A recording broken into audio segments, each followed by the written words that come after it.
ლიმონი და ყავა. ახლა ამ ლიმონს ყავაში ჩავწურავ და მერე დავლევ.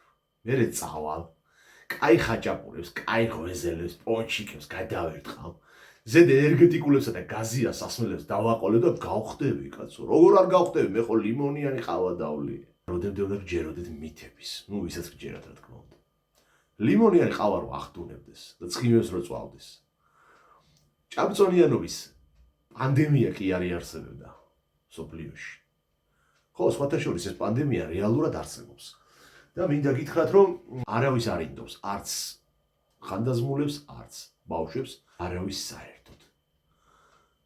გასახდომად, ცხიმის დასაწვავად, კუნთის გასაძლიერებლად, წყლის ბალანსის მოსამატებლად, ერთი კონკრეტული ინგრედიენტის მიღება ან მისი შეზღუდვა საკმარისი არ არის. საქმე იმაშია, რომ ამას სჭირდება სრულფასოვანი, პერსონალურად თქვენთვის შედგენილი პროგრამა, რომელიც უნდა შეგიდგინოთ პროფესიონალმა კონსულტანტმა. ამ პროგრამისა და ამ კონსულტანტის დახმარებით მიღწეული შედეგი იქნება მდგრადი და სტაბილური.